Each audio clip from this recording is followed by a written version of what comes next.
This year we changed direction significantly. We went with ordinary women doing extraordinary things.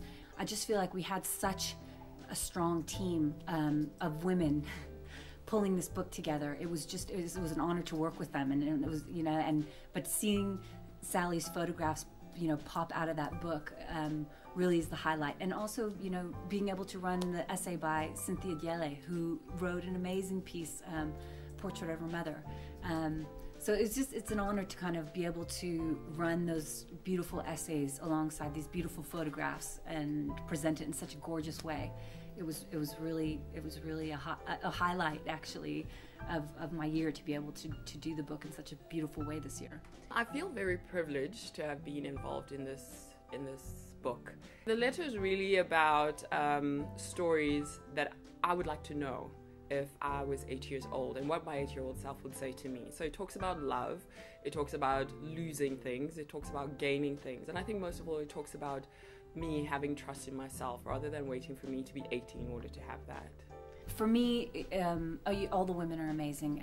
In particular, Mita Labaka. She's a social work manager for Children of Fire, and her story is just amazing. She's a survivor herself, and she kind of travels around the world trying to get support for these fire victims.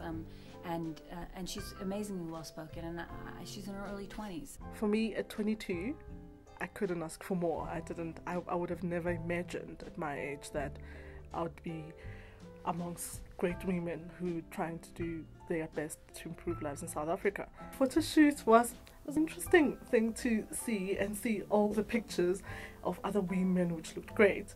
And I remember after a lot of pictures that had to be taken of me, and there's this one picture that I said, finally, I love this picture. I think I want this picture of me to be on the book. I'm just reading the story of Sarah Munyai, a potter in Limpopo, who basically transformed her village by doing pottery, and she's in her 80s and she's still at it. I love the story of Catherine St. Jude Pretorius, she's a rapper in Cape Town. She started working at this community center and decided that they needed some help. What's amazing is women doing things because they know it needs to be done, not because they're getting paid for it, not because, you know, of anything except for a burning desire within themselves to kind of see something happen.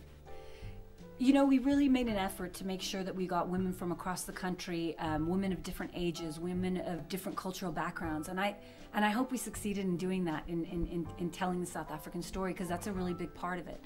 We had to send Sally all over the country. We had women from every single province. They were not just, you know, based in the cities, they were based in the rural areas. On certain occasions we even had to get Sally a guide to take her to the women. It's been an honor to be involved in every process of this, you know, of this book. The women, the team that I've worked with have just been amazing. It's just been an incredible experience. I don't know how we're going to outdo next year. I mean, we were looking at the book together with the team, and we don't know what we're going to do next year actually to outdo this, but we'll have to come up with something.